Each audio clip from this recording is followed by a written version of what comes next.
Hello and welcome to Wedding Wednesdays with Weddings Online. My name is Kelly and I'm a former wedding planner and blogger, and I'm obsessed with weddings.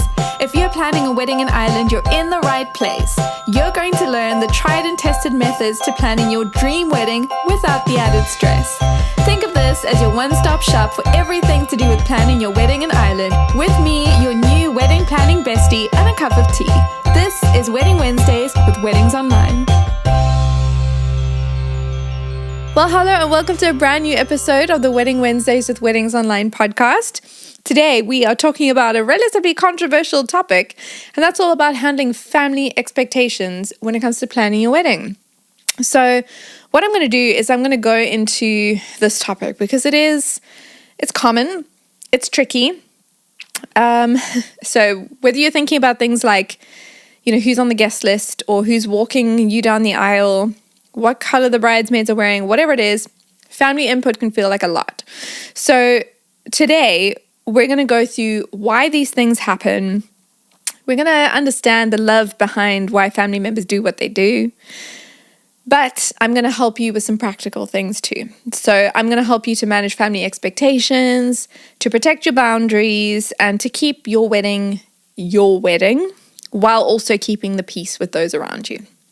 So let's get into it. Family expectations can feel super intense, especially when it comes to things like weddings. So this is why, just so that you can kind of understand. Firstly, I'm on your side. But this is going to help you understand a little bit about why these things happen. So when it comes to a wedding, it can often be the first big family event, particularly if you are the eldest sibling, or if you are marrying someone who's the eldest sibling. It can often feel like the emotional stakes are really high because the wedding is like the first big family thing. Another thing is older generations can sometimes see weddings as like a community or family occasion rather than a personal expression. And so modern day couples tend to look at things as like, this is our love story, this is our expression of our love story, whereas the older generation views it as a community event. Sometimes money equals opinions. So if you have family members who are contributing towards the costs of your wedding happening, sometimes there's a kind of unwritten expectation that they get to contribute their perspective on things, even when you haven't asked them. Another reason that families can get super intense about this is sometimes there's a cultural or religious tradition that might be expected of you, whether you are still partaking in those traditions or not. It just may be a thing that's kind of lingering in the background. And then another thing, everyone has an opinion. And when it comes to family, people just aren't shy about sharing those opinions. And so with all of these things in mind, I hope that gives a little bit of context for you to understand why weddings can feel super intense when families are involved.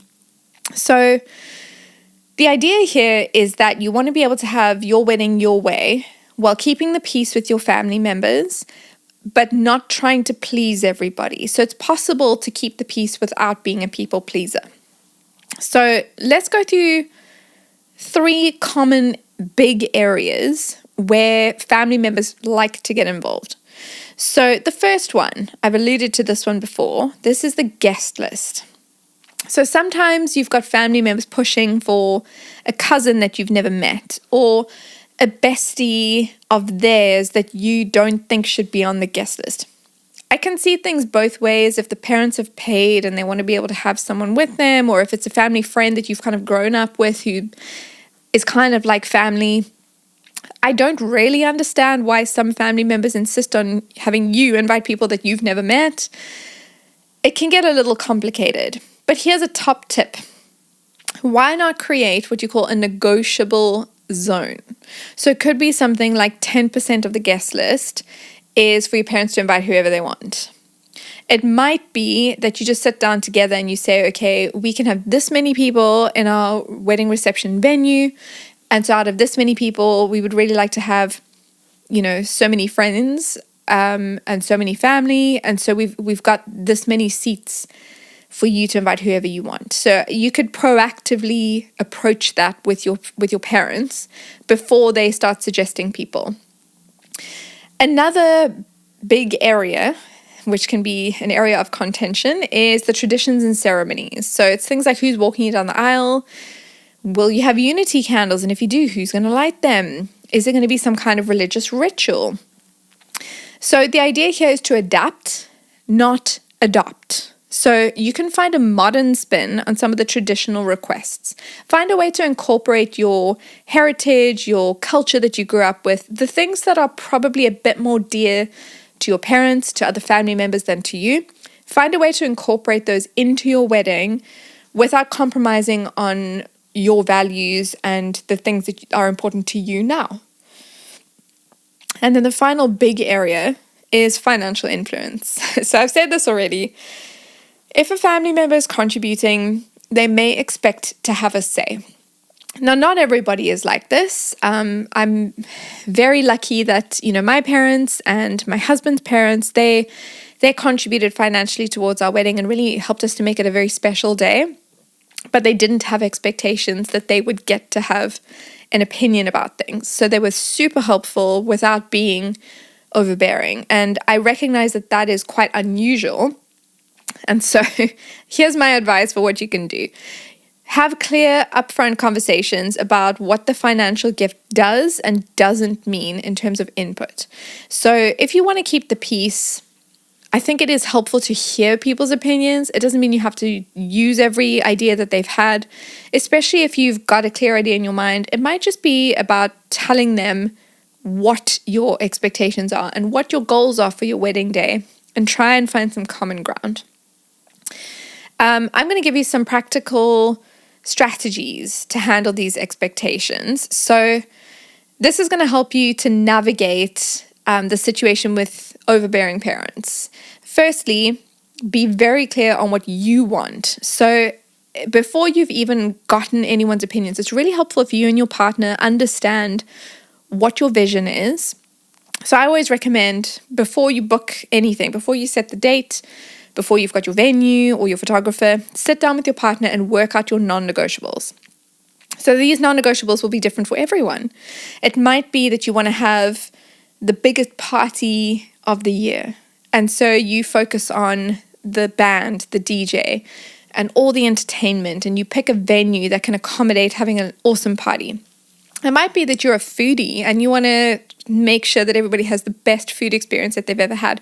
Whatever it is, sit down with your partner, work it out together, and then once you start hearing other people's opinions, you're not going to get confused because you and your partner already know what your vision for your big day is actually going to be.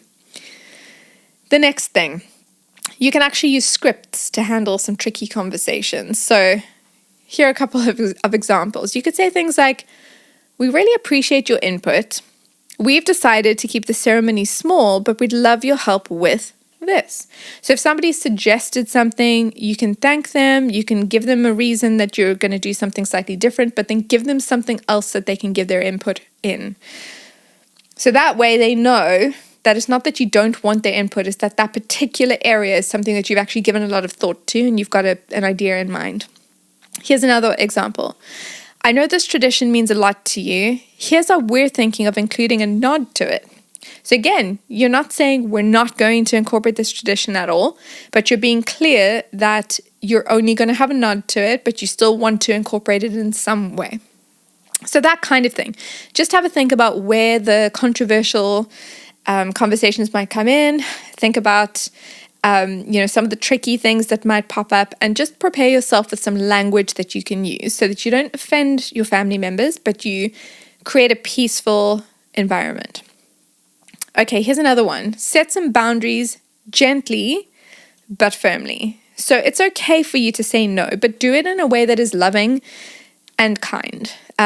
So you could say something like, "That's not something we're including in our day, but thank you so much for the idea." Simple. So I had this very clear idea in my head for my wedding. So we got married in 2015, and I really wanted to have a kind of rustic vibe. So we were going for like autumn colors and kind of like wood and leaves and that kind of thing. I didn't want to have the kind of elegant vibe of white tablecloths that touch the floor and chair covers and that kind of thing. That's a particular look that works for some weddings. It just wasn't what we wanted. And so there were some people who would just, and they weren't even family members. He was like friends of, I just remember having a conversation. It was like a friend of my parents who was like, oh, you can have these amazing white tablecloths that touch the floor. And I remember having to hold myself back from rolling my eyes because that was the number one thing that at that time I had said, I do not want this. Thinking back, it probably wouldn't have made a huge difference anyway, but I just remember having a really strong opinion about it. So if that's you, it's possible to say, we're not going to include that, but we really appreciate that you've actually given this thought and shared it with us. Thanks so much. Okay, here's another thing when it comes to setting boundaries is put your agreements in writing where it's appropriate. So if there's money involved, it's helpful to clarify things in a message or an email or something like that so everybody's on the same page. And, you can't go back on your word. They can't go back on theirs. It's in writing. How about this? Offer roles or involvement in other ways. So if your parents are feeling left out, you could ask them to help you with things like choosing the wine or doing a reading, that kind of thing. Like find ways that they can be involved that will be special and meaningful to them without compromising on your overall vision for the day. So you want them to feel like they're contributing more than just money. You want them to feel like they're contributing something to the wedding, if that's what they're looking to do, but without sacrificing some of the things that are really, really important to you. So, okay, these are my closing thoughts and my calming reminder when it comes to this kind of thing. So it is completely natural for the family to want to have a say. Normally it's coming from a good place. So let's just put that out there, that most of the time family members aren't trying to get involved for the sake of getting involved. They're getting involved because they love you, they want to make this day magical, and they just have different ideas of what that looks like.